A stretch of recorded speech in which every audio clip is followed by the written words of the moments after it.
All right, first off, goodness morning, you're 8.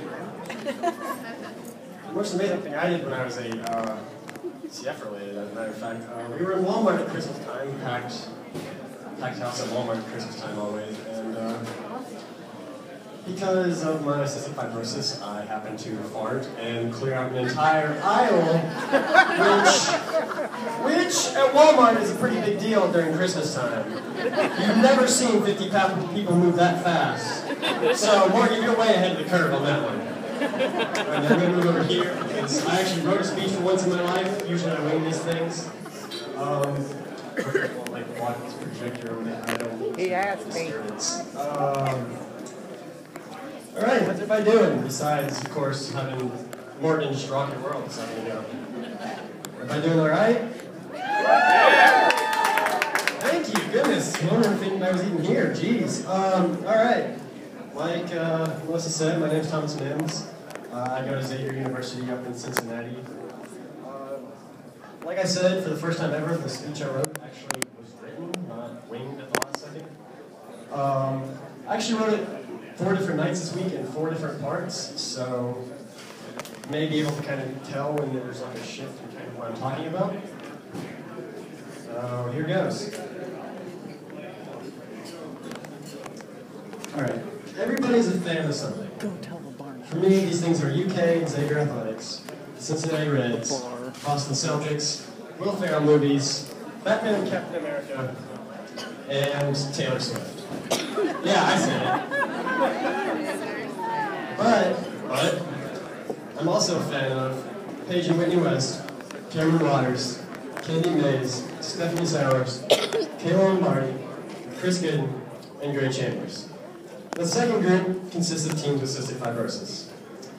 By being here tonight and supporting us, all of you are fans of ours, and I'd like to thank you.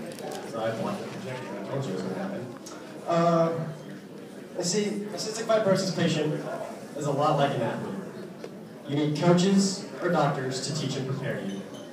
You need trainers or nurses to patch you up when you get sick or hurt. And, of course, you need drive and determination like an athlete. I've had great coaches, Dr. Conrad, Dr. Anstead, Dr. Danoff, great trainers, all my CF nurses, Melissa's here tonight, Taylor Lentz, all the Kentucky Children's Hospital nurses. And, of course, there's some great players out there between Cameron, Paige, Gray, and all the other ones I mentioned. But another thing key athletes need is fans. And like I said, everybody here tonight, you're being a fan of ours. So thank you for that. As you can kind of tell, I'm transitioning to the second speech I wrote here. Now that I've kind of talked about everybody here as being fans of ours, I'm going to shift to the biggest fans I have. Obviously, my place to start is with my family. Wouldn't be here without them if it wasn't for my mom, my stepfather, as I call him now, Dad, and the rest of my family. My journey would have been very different. Each of them has taught me just a different valuable lesson, and it applies to, helps me fight my cystic fibrosis. So I'll start with my dad. He's not here tonight, he's actually at work, which sucks. He's taught me the importance of perseverance and hard work. For years when I was, 8, 9, 10, and then into my teenage years, he tried to teach me to do my therapy every night, stay on and keep up with my medicine. And I was a stubborn teenager that never really wanted to do it. But now that I've kind of grown up a little bit and matured, I finally kind of see where he's coming from, obviously. So I'm really thankful for that, Dad. You'll probably see this later since college recording. Okay. Also, I want to thank my grandma Lynn, who is somewhere back there. There she is. And my mom, who's filming, which I don't know how you got roped into filming this since I'm talking about you now, but... Your iPad! Yeah.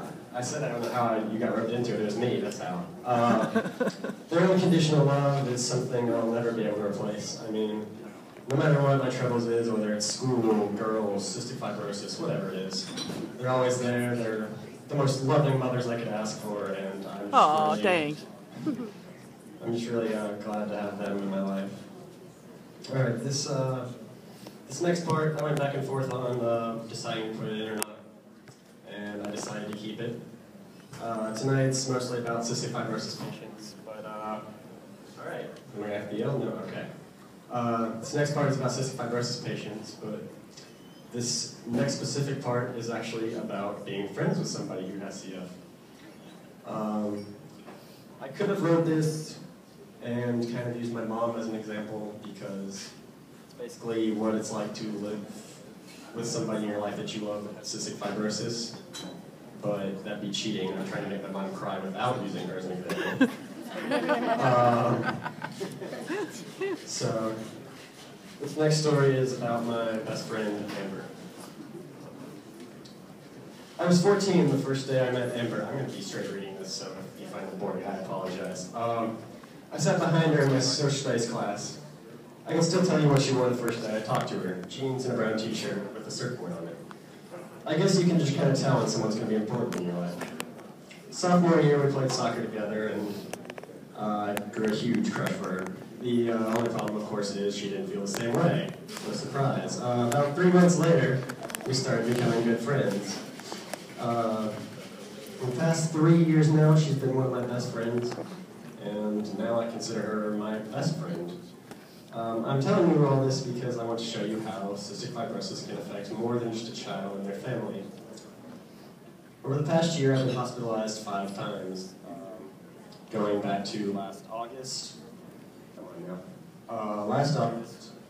then before Christmas, February over Valentine's Day, April just after UK won the national championship, and then, yeah, woo for that, UK national championship. And 2 weeks ago, actually.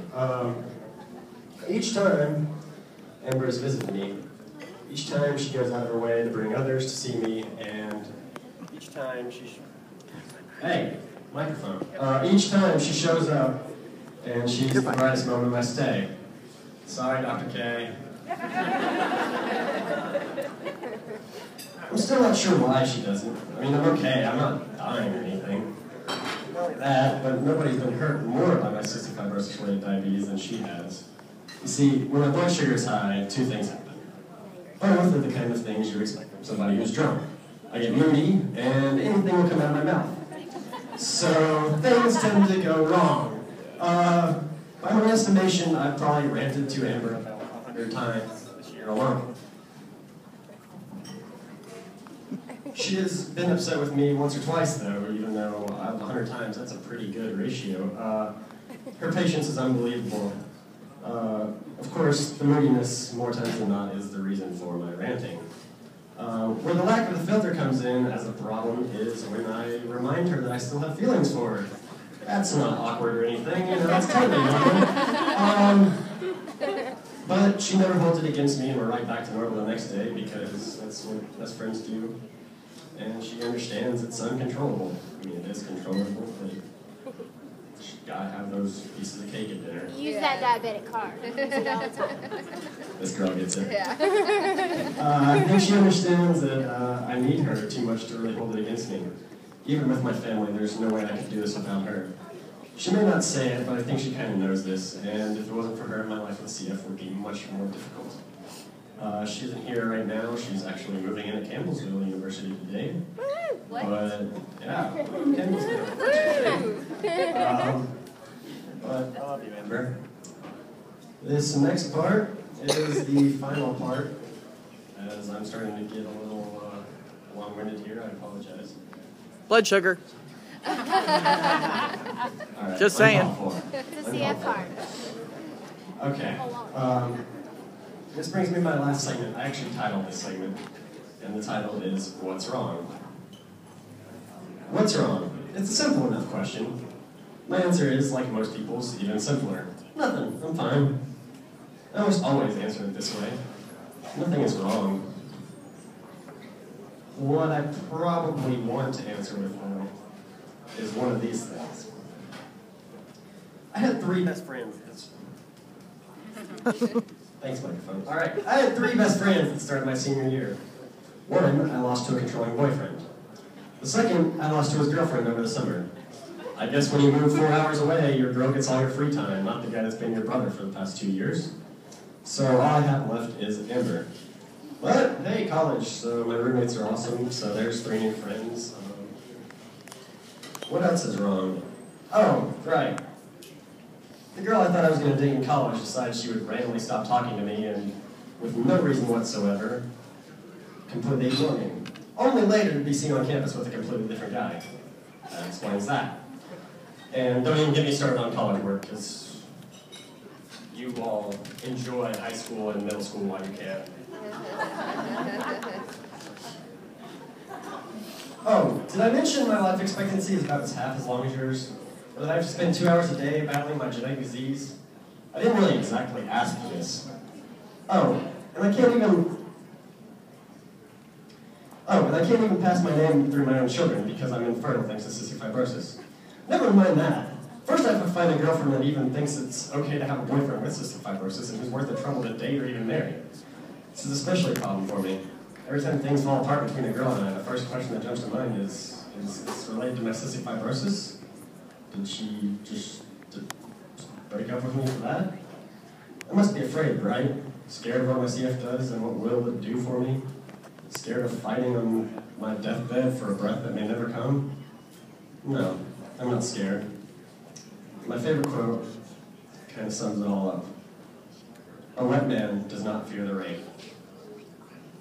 And to kind of elaborate on that, I have dealt with this since I was born, but knew about it when I was 4. So after 14 years of kind of dealing with it, it's not really that big of a deal anymore to me. It's just part of life. But your cystic fibrosis, it limits you, right? That must be scary. To know it's going to hold you back? Not at all. It won't hold me back.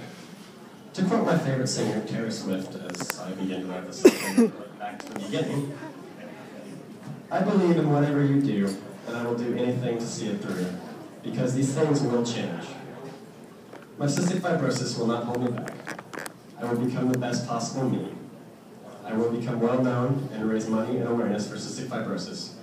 And most of all, with my fans, people like you, I will beat cystic fibrosis. Thank you.